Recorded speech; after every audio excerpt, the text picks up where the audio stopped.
자, 오늘은 삶의 계자시 제7단원으로 들어가야 하는데요.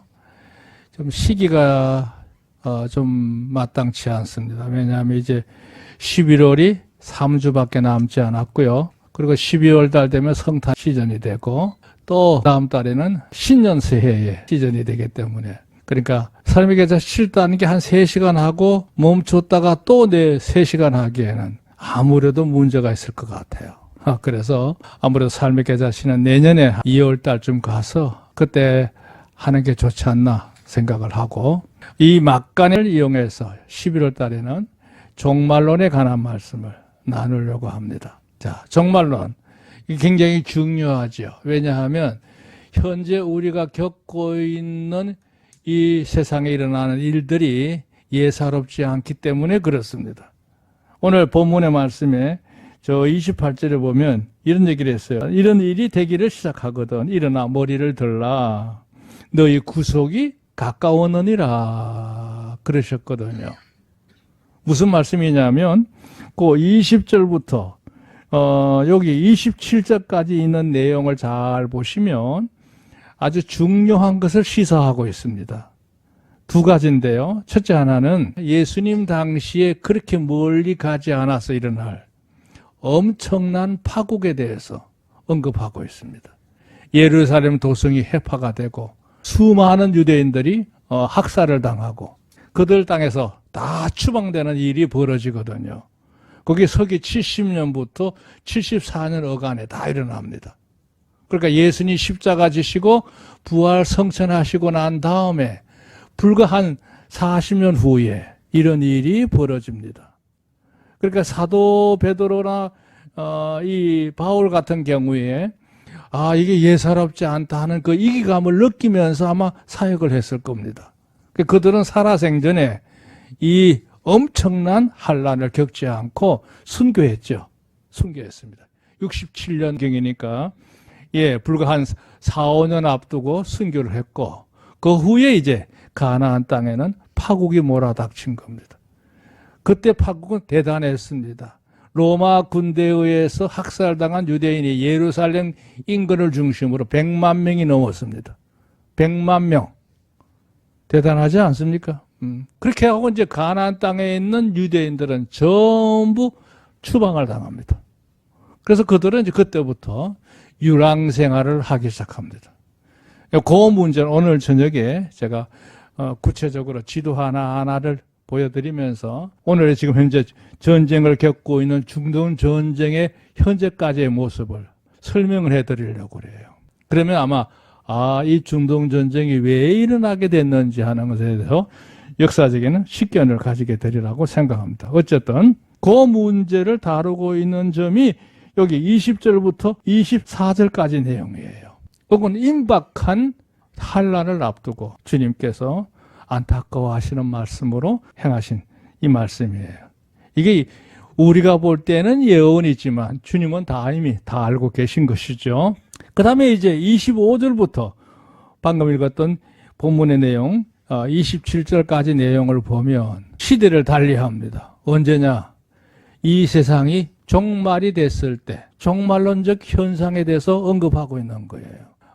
마태복음 24장에 비하면 비교적 간편하게 얘기했지만 이렇게만 설명을 해놔도 마지막 때의 세상의 모습은 이런 모습이 이루어지고 있구나 하는 것을 느낄 수 있는 그런 본문이거든요. 그래서 여기 오늘 본문의 내용을 두 면으로 봐야 돼요. 하나는 임박한 예루살렘의 마치 전조현상에 대해서 언급하고 있고, 또 하나 세상이 끝나갈 때 흔히 말하면 말세, 이 종말론적인 측면에서의 세상의 모습에 대해서 언급하고 있습니다. 근데 우리가 주시할 것은 여기 25절, 26절, 27절 내용을 잘 우리가 고찰해 보면 그럼 뭘까요? 주님 말씀하신 그대로 이 역사가 지금 진행되고 있다고 하는 것을 깨달아야 된다는 얘기예요. 거기에 대한 우리 믿음의 대비책이 필요한 것이죠. 필요한 거예요. 그래서 여기 아주 의미 있는 결론 한마디가 있죠. 그때 사람들이 이자가 구름을 타고 오는 것도 보게 된다 이거예요. 예수님의 재림이 얼마 남지 않았다는 것을 언급하고 있는 것이죠. 자, 이런 일이 일어나는 것이 시작되거든.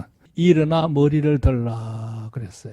여기 일어나라는 말은 정신을 차리라는 얘기입니다. 깨어있으라는 얘기입니다. 민감하게 깨달으라는 얘기입니다. 왜? 너희를 향한 하나님의 은혜의 구속이, 구원이 가까웠습니다. 그랬습니다. 그럼 이걸로 세상에 완전히 매듭이 되느냐? 아닙니다. 이제 오늘 그걸 설명하려고 합니다. 자, 오늘 제목이 이 종말에 관한 여러 가지 면을 한번 이번 주, 다음 주 연이어서 좀 정리를 해드리려고 그래요. 뭐 깊이 설명을 할 수도 있습니다만 깊이 설명해봐야 시간만 많이 필요하고요. 예, 우리가 영적으로 경각심을 가질 정도의 수준으로만 제가 설명을 할 테니까 그걸 여러분이 양지하시길 바랍니다. 예, 여기 특별한 징조들이 이제 앞으로 이루어지는데 왜? 우리가 사는 이 시대가 특별한 시대입니다. 그 특별한 시대에 일어날 징조를 우리가 보려고 합니다. 자, 여기 인연 볼까요? 지금 우리들은 아주 특별한 시기를 살아가고 있다. 그랬어요. 예사롭지 않다는 뜻입니다. 그런 뜻이에요. 왜 그러냐? 이는 하루가 다르게, 예, 과학적으로, 예, 많은 연구가 돼서, 탐구가 돼서, 여기 실사란 말은 구체적으로 살핀다는 뜻인데요. 예, 이제는 사람의 이, 지적인 능력이 최첨단의 수준에 와 있습니다. 아마 신의 능력에 거의 버금갈 정도로, 예, 인간의 모든 능력이 이제 출중한 시대가 됐죠. 그게 이제 실질적으로 생활 속에 적용이 되고 있습니다. 실용화되고 있습니다. 요즘 흔히 말하는 AI 시스템, 인공지능 시스템도 지금 이쪽 과학적, 물리학적 분야로 이루어지고 있고요. 생물학적 분야 쪽에는 사람이 굳이 뭐 결혼을 해서 뭐 가정을 가지면서 자식을 낳는 게 아니라 공장에서 마치 라면을 만들듯이 복제할 수 있는 그런 시대가 곧 도래할 수 있습니다. 얼마든지 인간의 문화는 악용이 되어 왔기 때문에 그런 거예요. 처음에 하약이 발달한 것도 처음엔 순수한 목적으로 만들어졌지만 지금은 그게 사람을 해치는 살상의 무기가 되어버린 거예요.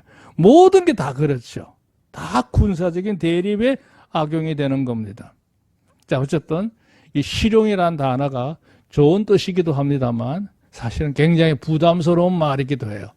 어디 적용하지 않는 데가 없는 거예요. 예. 이게 문제지요. 그 다음에 실현이에요. 그게 이제 실제적으로 현실 속에 하나하나 접목되고 있습니다. 기가 막힌 시대입니다. 그런 대단한 최첨단의 문명적인 이기 시대예요. 그거를 누리는 시대다 말이죠. 이게 이제 좋은 면으로 생각하면 괜찮은데 문제는 그예요. 두 번째 문단이죠. 또 한편으로는 이게 악령들에 의해서 그 최후의 뒷면에 있는 그 조종자는 누구냐? 악령이에요. 악령이에요. 이 악령들이 악인들을 들어서는 겁니다. 이 세상에 악인들이 참 많습니다. 일반적인 사회적인 면의 악인을 말하는 게 아니고 여기서 말하는 거는 정치적인 악인들을 얘기하는 거예요. 이들은요, 대단한 권세를 가지고 사람들을 위해 군림하고 있습니다. 이런 얘기 좀 이상합니다만 지금 하마스하고 이스라엘하고 전쟁하지 않습니까? 하마스의 그들의 뒤에 있는 세력들은 전부 악인들입니다. 그들은 자기 동족을 볼모로 삼고 전쟁을 하고 있습니다. 지금 아랍 진영뿐만 아니라 전 세계적으로 매년마다 엄청난 돈을, 물자를 지원해 주고 있습니다. 그런데 정작 그 주민들에게는 한 푼도 가지 않습니다. 특정한 권력자들이 다 탐닉을 해서 개인적으로 축적을 하고 향유하는 일에 사용되고요. 전쟁을 벌려놓고 여론몰이를 하면서 또 지원금을 받아서 착복을 하고 그리고 사람들은 계속 죽든지 말든지 그렇게 진행되고 있습니다. 뭐 거기에 대한 관련된 동영상들을 얼마든지 보여드릴 수가 있어요. 기가 막힌 시대입니다. 그러니까 종교적인 악인들도 있고요. 예, 여러 체제, 독재, 뭐 집단주의 다 악인들입니다. 그들이 이제 악한 계략을 펼치는 일들이 벌어지는데 인간의 발달된 그 문화가 오용이 되고 사람들을 그쪽으로 끌고 가요. 오도해요. 그리고 결국에는 많은 범죄들을 저지르는 것을 볼 수 있습니다. 그렇게 함으로 해서 뭐예요? 모든 게 다 부서져 버려요. 파괴가 됩니다. 그리고 결국에는 죽음으로 끝날 수밖에 없는 파멸 역사가 지금까지도 그래왔지만 이제부터는요, 전례 없는 일들을 보시게 될 거예요. 기가 막히는 시대입니다. 지금 우리가 살고 있는 이 시대가요, 절체절명의 시대예요. 절벽의 끝끝다리 서 있는 형국이라고 말할 수 있어요. 뭐 이건 제가 강조하지 않아도 우리 교우들 얼마든지 공감하시리라고 생각합니다. 자, 이것만 걱정하면 안 되겠죠. 자, 두 번째 문단 보세요. 문제는 이러한 악성적 현상들이 너무나 급박하게 그리고 급진적으로 굉장히 빠르게 진행되고 있고요. 그리고 그게 여기저기서 사방에서 터지고 있어요. 급증하고 있습니다. 그러니까 이대로 만약 세상이 더 진행되면 앞으로 세상은 어떤 모습이겠어요? 뭐가 온전한 게 있겠어요? 이게 보통 문제가 아닙니다.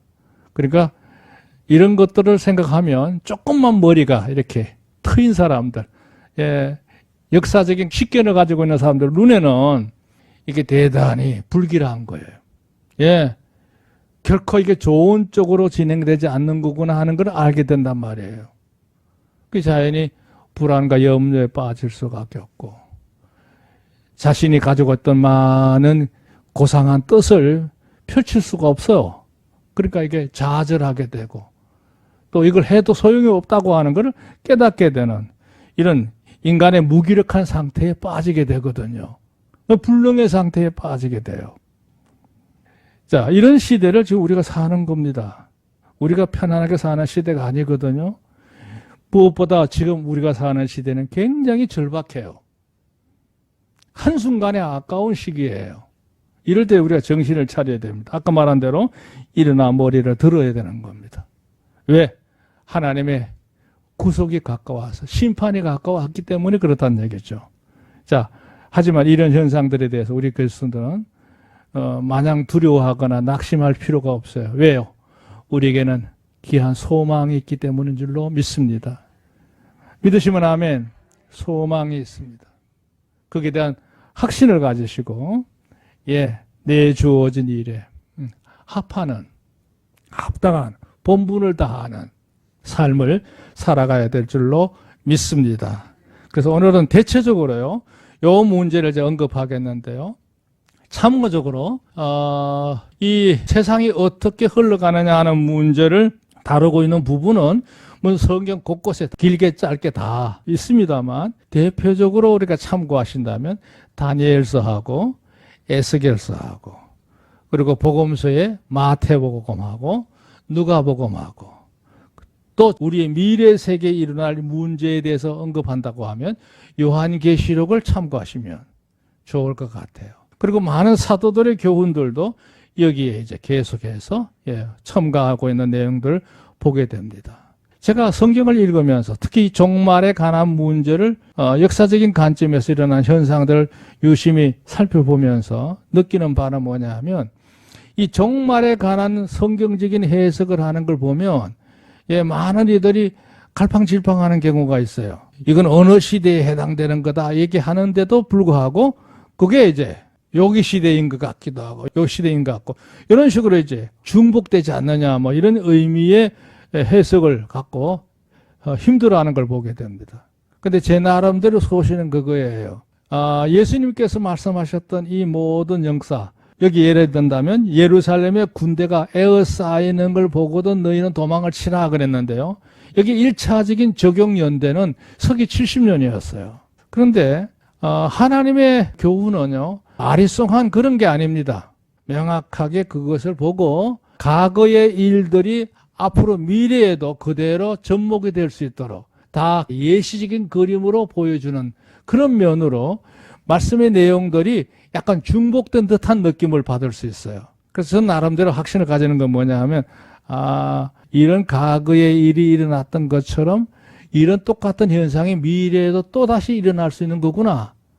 마치 원형이고 그림자처럼 말이죠. 그렇게 진행되는 거구나 하는 것을 느끼게 됩니다. 무슨 얘기냐면 지금은 이스라엘이 강력한 군사력을 가지고 있기 때문에 아랍 진영을 제압을 합니다만 다른 여러 가지 많은 한상들을 다 이렇게 취합을 해보면 이스라엘이 결국에는 흔히 말하면 곡과 마곡이라고 그러죠. 마곡의 군대에 이시해서 아랍 모든 군대들이 연합을 하고 이렇게 해서 그들이 사방에서 달려들어서 예루살렘을 한번 정복하는 역사가 일어나게 돼요. 거기 우리 앞에 지금 기다리고 있는 겁니다. 기다리고 있어요. 그런 현상이 일어나게 되거든. 싸우려고 하지 말고 일단은 피하라 하는 뉘앙스를 오늘 본문에 담고 있거든요. 그래서 이거는 앞으로 이제 세상이 마지막 때가 되면 이런 일이 일어나구나. 흔히 이름하여 계시록에 있는 말씀을 인용하면 아마겟돈 전쟁이 일어나는 양상을 이미 여기서 언급하고 있는 거예요.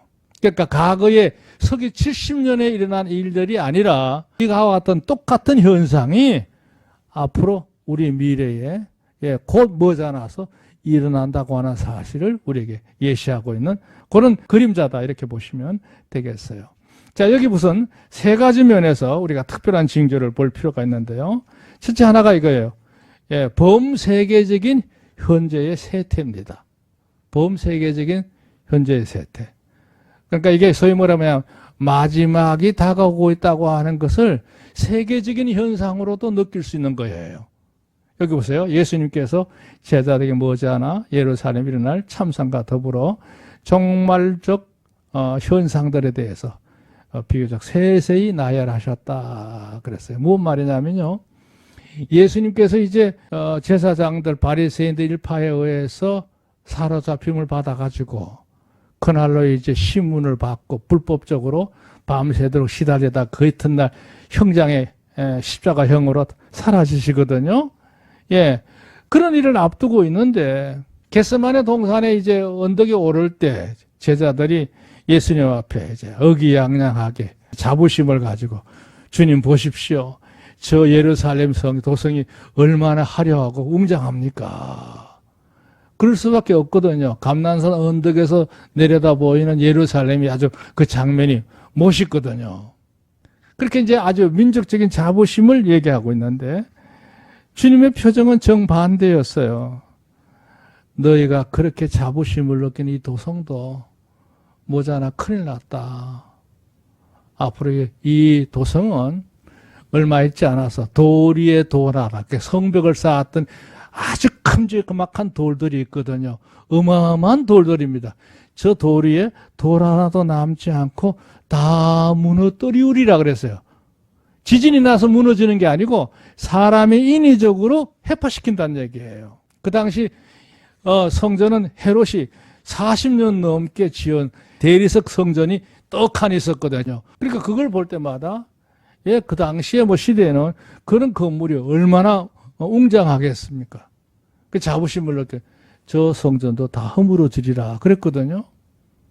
기가 막힐 노릇이죠. 그러니까 주님이 이제 그 말씀 하니까 제자들이 못 견디겠는 거예요. 이게 무슨 말씀인지. 그래서 한적한 저녁 시간에 주님 곁에 와서 묻습니다. 도대체 그런 일이 언제 일어난다는 얘기입니까? 언제 일어납니까? 그게요. 그 말씀을 하시고 난 불과 한 40년 뒤에 일어난 일이에요. 40년 뒤에. 그러니까 시기적으로 보면 굉장히 눈앞에, 흔히 말하면 코앞에 있는 상황이죠. 바로 직전 상황이에요. 그러니까 그 당시 뭐예요? 벌써 이미 불길한 조짐들이 예루살렘에는 가득했지만 모든 사람들은 일상에 그냥 자기 일에 바빠서 그걸 못 깨닫거나 무시하고 지나간다는 뜻이죠. 그러니까 주님이 안타까우셨어요. 이 도성이 머지않았고 무너져 버릴 텐데 엄청난 파국이 올 텐데 이거는 꿈에도 생각하지 않고 현실에 도취되어 있는 그들을 보면서 안타까워하시는 장면이 나와요. 제자들이 이제 언제 그런 일이 있고 또 그런 일이 일어나기 전에 어떤 징조가 있을 것입니까? 라고 물으니까 주님이 이 말씀을 하신 거예요. 그리고 세상 끝에 주님이 다시 오실 때 그 마지막 때의 모습이 어떻습니까? 라고 했을 때 아까 언급한 대로 25절부터 쭉 설명을 한 겁니다. 그때가 되면 전 세계적으로 모든 사람들이 심각하게 받아들일 만한 이변들이 일어난다는 거예요. 그 얘기를 쭉 언급하고 있습니다. 여기 보세요. 여기 보시면 이미 이거는요, 예, 그냥 그렇게 이루어질 것이라고 하는 예상이 아닙니다. 이미 이건 확정된 거예요. 그리고 분명히 이 사건이 진행되면서 하나님의 역사들이 이루어지는 것에 대해서 이미 선언하시고 있는 것도 볼 수가 있고, 그거를 이제 사람이 지각 능력이 있으니까 깨닫게 된다는 얘기입니다. 여기 좀 도표가 좀 작아서 잘 안 보입니다만, 오늘 저희가 구체적으로 하나하나 설명할 테니까 오늘 저녁에 오시면 예, 이 내용을 좀 제대로 볼 수가 있을 것입니다. 자, 일단은 뭐냐, 세계적인 현상으로 볼 때 예, 세계가 종말이 다가오고 있다고 하는 거를 뭐 여러 면, 한 10개, 20개 가지고 면으로 구체화시킬 수 있습니다만 여기 공간이 없기 때문에 한 4개만 설명했어요. 자연계, 지금 전례 없는 기근, 지진, 여기 온역이라고 하는 말은 전염병의 말이야. 전염병. 지금 전 세계가 전염병으로 엄청난 고통을 겪고 있죠. 이 우리가 특히 이 2019년도에 일어난 코로나 사태로 인해서 4년째 되는 지금 현재 23년도까지 아직도 이게 해결이 안 됐습니다. 그런 동안에 이제 여기 우리 교우님들 거의 다 아마 백신을 4차까지 다 맞으셨고 지금 5차 지금 맞으신 분들도 계실 거예요. 그런 동안에 그 백신을 맞으면서 우리 체질도 많이 변했어요. 온역. 이제 앞으로 이것만 있겠습니까? 이제 이게 하나의 시작에 대해서 또 많은 일들이 좀 도모되고 있으리라고 생각합니다. 참 보통 문제가 아닙니다. 그게 다 기상이변. 오늘부터 우리가 날씨가 좀 춥긴 합니다만 이건 아무것도 아니에요. 아프리카 지역에 뭐 눈이 온다든지 천체 이를 성신의 징조가 있겠고 그랬어요.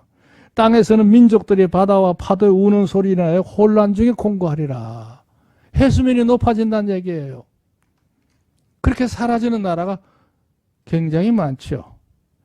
현재로 상태로 하면 우리나라도 예외가 아닙니다. 2050년 정도 되면 여기 해변 도시들은 거의 없어질 거예요. 중국 같은 경우에는 3분의 1이 사라져 버립니다. 그런 일들이 지금 이제 예상되고 있는 거죠. 그 다음에 전체적으로 이상들이 생겨나고 뭐 이외에도 많은 일들이 있습니다. 그뿐입니까? 사회적으로 보세요. 예, 불법이 지금 난무하고 있고 소란하고 폭력이 행행하고 있고 향락문하고요. 갈등 구조예요. 빈부격차 뭐 할 것 없이 계층 간의 갈등 뭐 다 있죠. 그 다음에 이제 사람들의 심리가 안정적일 수 없어요. 늘 불안하고 의심해야 되고 인간관계 다 서로 방어하는 상태로 빠집니다. 지금 사기꾼이 너무 많아졌죠. 이 보이스피싱도 그런 예 중에 하나입니다. 그 다음에 세 번째 국제적인 문제예요. 여기 불량적인 체제라고 그랬는데요.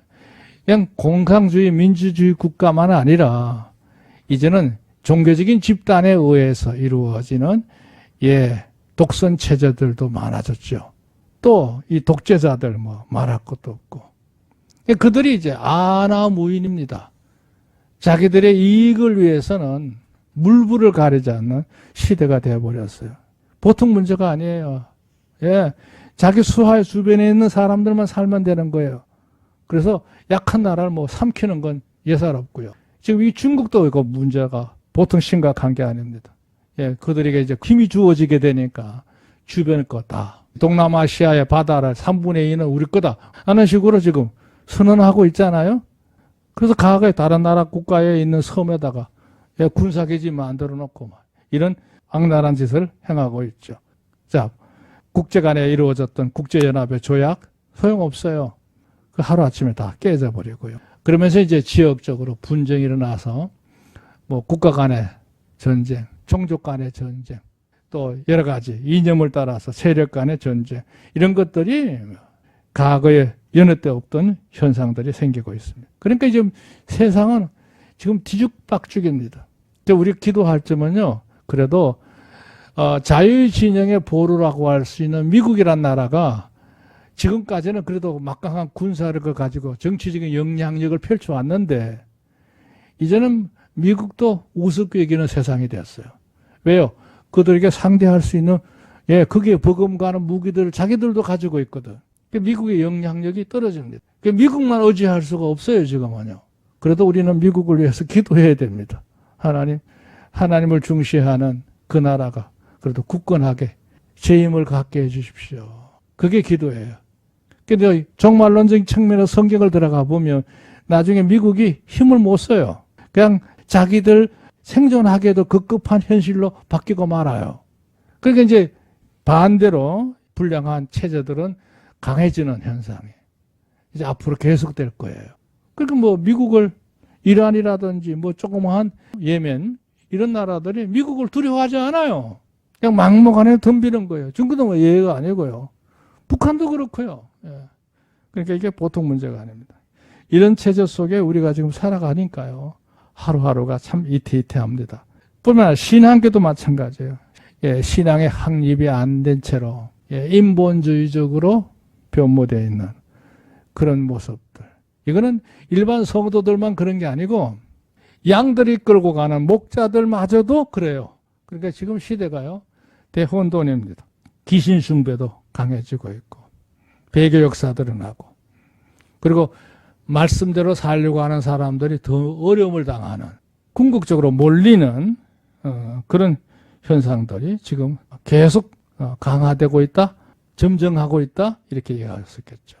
자, 두 번째 보시면 해시계 현상이라고 그러는데 이게 무슨 얘기냐면 여기 설명 보세요. 이스라엘은 세계적인 해시계다 그랬어요. 그 해시계가 뭔지 아시겠죠? 뭐 옛날 방식이긴 합니다만 한 날의 시간을 잴 수 있는 기준이 되는 도구를 말할 때 그 해시계잖아요. 그 세계적으로 모든 것의 기준이 될 수 있는 나라가 어떤 나라냐? 러시아니 뭐 미국이니 아닙니다. 성경적으로 말하면 이스라엘입니다. 이스라엘의 주변의 모든 일들이 일어나는 걸 보면서 세상의 때가 이만큼 진행되었구나 하는 걸 볼 수 있는 가늠자가 된다는 뜻이에요. 세상의 역사는 이스라엘 중심으로 모든 게 다 설명이 되어지고 있어요. 다른 나라 역사 볼 필요 없어요. 이스라엘 역사만 보시면 돼요. 그래서 이거를 뒷받침하고 있는 게 예수님 말씀하신 거 당연한 거고요. 다니엘, 에스겔, 사도 요한의 한상들이 다 이스라엘을 중심으로 해서 세상 역사를 계시하고 있어요. 보시면 돼요. 그래서 여기 1번, 2번, 3번 고대 이스라엘의 역사에 대해서 그리고 신약시대 예수님 오시고 난 이후에 이루어진 역사들 그 다음에 이제 훌쩍 건너뛰어서 세상이 끝나갈 때 종말 때 일어날 수 있는 현상들에 대해서 성경에 언급되어 있으니까요. 오늘 저녁에 이제 오시면 지도 하나하나를 보면서 또 다른 면을 고찰하면서 이 문제는 확인하게 될 것입니다. 자, 또 하나가 있습니다. 좀 1번과 2번은 그래도 불길하기는 합니다만 좀 간접적인 거라고 할 수 있고 더 문제는 3번이에요. 하나님을 섬기는 이 신앙계에 혼돈이 진행되고 있습니다. 예를 든다면 이단들이 맹렬하게 활동을 하면서 기존의 교회들을 파괴하는 일들이 벌어지고 있고요. 또 신앙인들이 현실주의, 세속주의에 빠져서 거기에 문화에 세속화되는 모습도 보이고 지금은요 도덕 개념이 없어졌어요. 흔히 말하면 동성문화 이런 그 캐거 축제 뭐 이런 것들 사회적인 윤리 개념 급속하게 무너지고 있죠. 그게 이제는 보편화됐어요. 만연이 됐어요. 그러니까 부끄러운 것들이 아니야. 오히려 당당하게 주장하고 요구하는 시대가 되어버린 거죠. 지금은. 그 우리나라도 그래요. 미국도 예외가 아니고요. 이번에 이스라엘도 마찬가지예요. 하마스가 이번에 이 테러를 일으키게 되는 원인이 있어요. 뭐 여러 가지 원인 중에 하나 있지만 정작 이스라엘 사람들의 영적인 상태 때문에 그래요. 저들이 하나님만 잘생기면 상관이 없는데 이스라엘 상당수 많은 백성들이요. 무신론자들이 많아졌어요. 반대로 얘기하면 세속화된 사람이 너무 많아졌어요. 껍데기만 하나님이야. 그들이 초막절을 지키면서 마지막 날에 뭐 한지 아세요? 젊은이들은? 예, 대한장 파티를 한 거예요. 향락의 파티를 한 겁니다. 그 자리를, 현장을 이 하마스 테러들이 덮친 거예요. 그게 10월 7일 아닙니까? 초막절이 끝나는 날이에요. 우리로만 쫑파티죠. 그 한락의 파티를 벌렸다가 그런 비참한 죽음을 당한 거예요. 저는 하나의 심판이라고 생각해요. 참 하나님의 안타까움의 마음이 그런 사건을 통해 드러나지 않나 생각해요. 근데 이게 이제 빌미가 돼서 가나안 땅이 지금 대폭발 직전에 있죠, 지금. 이게 이제 앞으로 이제 아마겟돈 전쟁까지 이어지는 도화선이 될 거예요. 그게 예고돼 있는 거예요, 지금. 우리가 사는 시대는요, 그냥 간단한 시대가 아닙니다. 이 특별한 시기를 살아가고 있는 우리들에게 다시 한번 경각심을 가지라고 오늘 이 말씀을 두서없이 전했습니다. 따라합시다. 일어나 머리를 들라. 이 말씀만 여러분이 명심하기를 바랍니다.